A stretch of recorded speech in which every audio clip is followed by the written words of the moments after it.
Good afternoon po, Senator Bato and Senator Rizal Ontiveros and all who are present here. Good afternoon.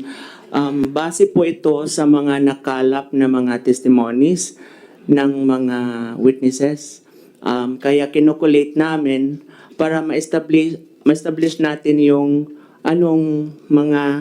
yung structure at saka yung mga practices nila doon sa taas. So this is a collaborative effort of the task force and yung mga documents na nasa amin, yung mga judicial affidavits there ng mga witnesses. Thank you. May I proceed? The presentation would basically, ito yung outline, list of officers of Socorro Bayanihan Services Incorporated, the Divine Government, heading of the sbsi, yung organizational structure nila, yung mga list of ministries with corresponding ministers, yung list of clusters, yung daily routine nila sa Sitio Kapihan by cluster before Super Typhoon Odette in 2019 to 2021, and then after Typhoon Odette 2022 to present. Yung Mr. Chair, matanong lang. Attorney Dano, bakit po importanteng turning point yung before at saka after Typhoon Odette? Para ma-establish po natin yung pattern of exploitation. Kasi yung mga bata, sa tingin ko, personal kung nakita na parang wala silang pahinga. Doon natin makikita na as early as 3 a.m., gising na sila. And they're heavily, yung structure nila sa yung mga oras, kailan sila gigising, sinong nagko-control ng mga thoughts nila. Salamat kayo, Mr. Chair. Thank you. Thank you po. May I proceed po? Yes, continue. Yung day off policy, kung kailan sila pwede na magpunta sa baba, o yung foxhole, kung sino yung mag-guard or mag-duty, yung gate pass, insurance policy po. Kasi yun na nga kasi hindi sila pinapayagan, so kailangan may gate pass. And it's also my personal experience po na magpapagawa ng deed of sale at saka sabihin by 11 a.m. dapat tapos na o unahan kami kasi baka mag-close yung gate at saka yung 4 p.m. So it's my personal experience po being a lawyer there, staying in the Bocas Grande. So yung list po ng officers nasa naman ito, nasa official announcement po ng sbsi page po. Yung board of directors nila, si Senior Aguila, yung president, yung vice president, si Mamerto Di Galanida, yung general manager, si Dinya T. Florano na patay na, Chinga Lia Yamson, yung secretary general, Flordeles Ilandag, yung treasurer nila, Romero Ahok, public information officer, Winifredo Buntad, yung peace officer, Karen Sanico Sr., tsaka yung si Jaime Walo, Lelebeth Guma, Florencio Kiban, Alexto Rivas, Oscar Arcalar, Sammy Cordita, Lorlito Digal. Ito yung mga peace officers nila. Yung sa administrative department, Ralden T. Florano, yung executive assistant, Attorney Ralna Dayan de la Peña, yung legal consultant, Maricel Manti, yung accountant nila, Virgie Ocon, yung bookkeeper, Cheryl Sanico, at saka Jessica Galanida, yung mga auditors. Next slide, please. The Divine Government headings nila, Nueva Jerusalem Esperanza Ministry Government, Bagong Gobyerno sa Diyos, Lungsod sa Kapihan, Isla Bocas Grande, Office, ground floor of Function Hall. Ang pangatlo yung organizational structure, ito yung bago, Supreme Divine Minister, Jerin Skelario, Supreme Prime Minister Romero Ahok, Assistant Prime Minister Rickson Lobapis. Ministers, yung mga list of ministries with corresponding ministers. Interior and Local Government, Mr. Mamerto Di Galanida. Finance and Budget, Flordelis Ilandag. Agriculture, Andres Molianida. Social Welfare and Development, Lilian Dizon. Environment and Natural Resources, Medulina C. Hingpit. Trade and Industry, Joel Molianida. Statistics, Jessica Kuray. Assessment, Maricel Manti. Sa Health, Gladys May Dizon. Solid Waste Management, Ranel Savandal. Defense, Winifredo Bontad. Culture and Arts, Alban M. Yamson, Teacher. Deceased na din to. Divine Matchmaker, Rodolfo Ahok. Land and Transportation, Larry Liano. Energy and Waterworks, Markel Capistrano. Telecommunication, Melodina Hingpit. Yung legal consultant, Attorney Ralna Dayan de la Peña. Peacemaker, Peacekeeper, Winifredo Bontad and Aguila members. Name of hospital. Ito yon, Medica El Salvador Perpetua. Ang administrator, chairperson, si Mrs. Rosalie Sanico. List of clusters, yung Aguila Cluster, Private Army. Karen J. Sanico Sr. yung chairman. Genevieve Dizon yung battalion commander nila. Assistant battalion commander, Gilbert Dizon. Master trainer, Winifredo Buntad. Number of staff, 20 persons. Agnos Cluster, Joel Molianida yung chairman, Rene Lubapis, battalion commander. Assistant battalion commander sinabi pero wala kaming pangalan. Number of staff, 20 persons. Yung sa BUM cluster, Sergio Cobelian yung chairman, Rocky Lobapis, battalion commander, Bonbon Buntad, assistant battalion commander. Number of staff, 18 persons. Shera, Sami Cordita ang chairman, Eugene Ramirez, battalion commander, Ferdinand Gambing yung assistant battalion commander. Number of staff, 13 persons. Sa Dion na cluster, Alan Dizon yung chairman, Edi Paitan yung battalion commander, Rujim Veran yung assistant. Number of staff, 16 persons. Ito yung sa nursing mothers, yung Ili na cluster.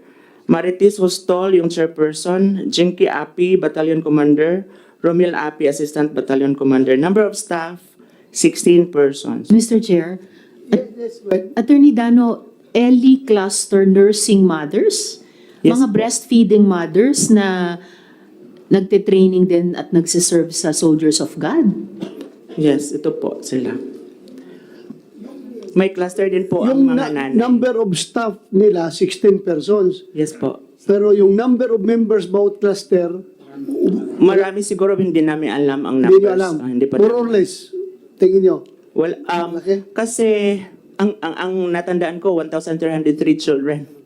Pero meron silang binigay sa ilang kanilang counter affidavit na numbers ng population nila doon. Pwede kong tingnan. Ito yung census of Socorro Bayanihan Services 2023. Yung family head, 1,238. Yung wife, 1,019. Children 1,303. Sa cluster, yung Aguila, 132. Deo, 385. Agnos, 490. Eli or Perpetua, 552. Bium, 550. Feto, 650. Shera, 801. Galing po ito sa kanila nung nag-file sila ng counter affidavit. Okay, thank you. Please continue. Fetus cluster. Yung chairman nila, si Raldin Florano, walang nakalagay na battalion commander at saka assistant battalion commander. Ito yung sa mga bata sa fetus. Number of staff, 20 persons. Sa medic cluster po, Rosalie Sanico yung chairperson, PJ Ray Dizon, battalion commander, walang napangalanan na assistant battalion commander. Number of staff, 34 persons. Ito yung daily routine nila or practices. Before Typhoon Odette, 2 to 5 a.m., humanay. Meron na silang formation. Masi-masi yung military exercises, jogging with rucksack, backpack loaded with gravel, weighing 12 kilos for females, 18 kilos for males. Latecomers are subjected to paddling using ironwood, round timber. 5 to 6 a.m., masi-masi ulit ng military style exercises. 6 to 7 a.m., obstacle race. For the Aguila cluster before Typhoon Odette, 7 a.m. to 7:30 a.m., breakfast at respective residence. Pag 7:30 to 8 a.m., humanay formation, may masi-masi. Latecomers are again subjected to paddling using that wood or timber. 8 a.m. to 12 noon, dito ginagawa ang firearms disassembling, assembling training. Others assigned tasks such as hauling og magkuno lumbers for the furniture business of cluster chair Karen Sanico, land preparation using pig mattock, planting root crops, etc. 12 noon to 1 p.m., lunch and siesta at respective residence. 1 to 1:30 p.m., humanay ulit, masi-masi military exercise. Latecomers are again subjected to punishment. 1:30 to 5 p.m., jogging with rucksack, obstacle race. 5 to 6 p.m., relax at the respective residence. Yung Aguila cluster before Typhoon Odette, 6:30 to 7:30 p.m., cluster meeting. Then 7:30 to 8 p.m., dinner at respective residence. 8 to 9 or 10 p.m., formation ulit, masi-masi ulit. And latecomers are again subjected to punishment. Next, ito na yung Aguila cluster after Odette. Itong 2:30 to 3 a.m., sounds of various songs would be played in centralized sound system. Merong recorded announcement, child's voice, alas 3 na, 3 times. Yung voice of teenager, umaga na, 3 times. Gising na, 3 times. Voice of gerents, kayong mga nakatulog pa, gising na. Kayong mga naidlip pa, bangon na. Dahil sa ayaw niyot sa gusto, makikita tayo sa isang napakalaking paglilitis. Kung sino ang makakatunog, panalo. Kung sino ang malilinlang, talo. 3 to 4 a.m., family worship time inside the household. Ito yung silent recitation of the 15 Mysteries Prayer, reading out loud of letters from Senior Aguila entitled Pagmata or Gising na. Sabado y Gloria, Black Saturday. Dalan sa Kabulakan, Path of Flowers. Ibong Kalapati, Pulang Bangkang Hapuhap, Kadinang Solar. Posisyon sa mga binadlisan or posisyon ng mga pinili. 4 to 4:30 a.m., cluster worship meeting discussing alleged miracles performed by J-Rens. In 4:30 to 5 a.m., humanay ulit, formation at the quadrangle. Latecomers are subjected to paddling using ironwood round timber. 5 to 6 a.m., all forms of hard labor such as gathering of sand and gravel from the shoreline, arrestor services of the ironwood to be utilized in the furniture business of Karen Sanico, land tilling through pig mattock, planting and fertilizing root crops, any other work assignments. 6 a.m. to 7 a.m., breakfast at the respective residence. 7 to 7:30, may formation na rin, and then magjo-duty sa guardhouse. Latecomers are subjected to same punishment. 8 to 12 noon, proceed to hard labor, volunteer works, and duty at foxhole, yung mga guardhouse nila. 12 noon to 1 p.m., lunch at the respective residence except for those on duty at the foxholes who are bringing their own provisions. Sila lang nagdadala ng sariling pagkain. 1 to 1:30 a.m., humanay, masi-masi military style exercise, and then latecomers are again subjected to punishment. 1:30 to 4 p.m., yung hard labor, volunteer works, and duty at the foxhole sa guardhouse. 4 to 4:30 p.m., change clothing. 5:30 to 6 p.m. Humanay, merong formation na rin, and masi-masi military exercise. Latecomers are subjected to same punishment. 6 to 7 p.m. onwards, dinner at their respective residence, overnight sleep. Agnos cluster, the same daily routine practices of the Aguila cluster before and after Typhoon Odette. Sa Bium cluster, the same daily routine practices of Aguila and Agnos cluster before and after Typhoon Odette, except for the firearms disassembling and assembling training. Shera cluster, before Typhoon Odette, 3 a.m., rise up and pray the 15 mysteries. 3 to 4 a.m., Humanay formation, may Zumba, tasking for assignment at barracks and for those for volunteer works. 4 to 5 a.m., gathering of gravel for those assigned for volunteer works, and reporting for guard duty for those assigned at the barracks. 5 to 7, go home for those assigned for volunteer work. Those assigned at the barracks shall bring their own provisions. Volunteer works except those reporting for guard duty at the barracks pag 7 to 11 a.m. Sa Shera, 11 a.m. to 1 p.m. lunch at the respective residence except those at the barracks. Volunteer works except those reporting for guard duty at the barracks 1 to 5 p.m. After Typhoon Odette, the same schedule of activities before the Typhoon Odette except that no longer required to report to barracks but the foxhole for guard duty.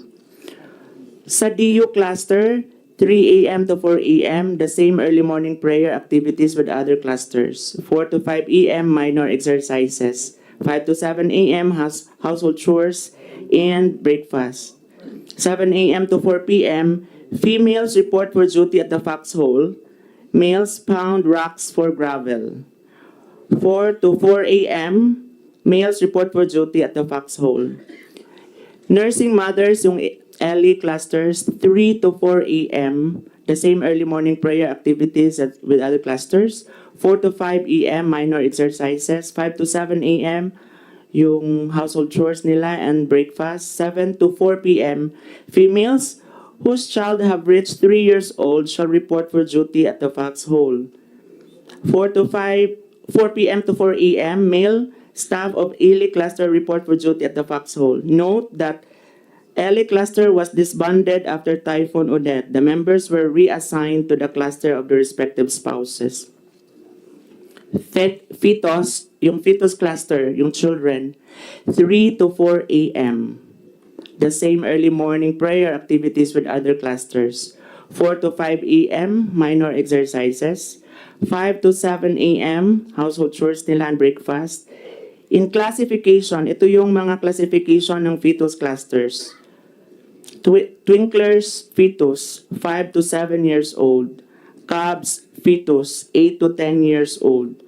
Junior fetus, 11 to 12 years old. Report to barrack schedules, twinklers fetus twice a week. Doon sila nagre-report sa barracks. 8 a.m., children brought to barracks. So taught by staff with nursery rhymes, yung children stories ng children stories apel na rin, sinasama na din sa twinkler fetus learning sessions nila. Cubs fetus twice a week. 8 a.m. Monday, children brought to barracks. Morning and afternoon, humanay, merong formation, gather sand, taught with arnis and mild masi-masi military exercise. Fetus cluster, report to barrack schedules, mild punishment sila, merong military style exercise for violation of rules such as late on formation. Child has to bring his or her own provisions for stay at barracks. Children are grouped by platoon for training, billeting, and other purposes. Pag 5 p.m. Wednesday, child returned home from barracks. Junior fetus, yung 5 times a week sila nag-report. 8 a.m., children are brought to barracks. Morning and afternoon, humanay, merong formation, gather sand, other voluntary works, taught with arnis and heavier masi-masi military style exercise. Report to barrack schedules, punishment, paddling with round ironwood timber for violation of rules such as late on formation. Child has to bring his or her own provisions for stay at the barracks, and children are grouped by platoon for training, billeting, and other purposes. 5 p.m. Friday, child return home from barracks. Ito yung sa medic cluster, 3 a.m. to 4 a.m., the same early morning prayer activities as with other clusters. 4 to 5 a.m., the same cluster, worship and meeting activities as with other clusters. 5 to 6 a.m., others report for duty at the function hall, hospital now known as music room. Others report for duty at the medic house preparing herbal medicines. Parang na-establish naman yun yung pattern nila. Dito tayo sa day off policy. Members of Aguila, Agnos, Biom, Shera, Dio, Ili, and Medic are allowed to have 2 days day off per week every Saturday and Sunday. 48 foxholes guard surrounding Sitio Kapihan need to be guarded for 24 hours at 7 days a week. 12 hours shift for every person assigned at the foxhole, either from 6 a.m. to 6 p.m. or from 6 p.m. to 6 a.m. Women foxhole guards need to be assigned for a day shift from 6 to 6 p.m. However, women with minor children need to be on duty from 6 a.m. to 5 p.m. only. At least 4 women need to be assigned as guard per foxhole. Men foxhole guards need to be assigned for night shift from 6 p.m. to 6 a.m. At least 12 men need to be assigned as guard per foxhole at night. There is a need for the male guards to sleep in shift at night at 2 persons per shift.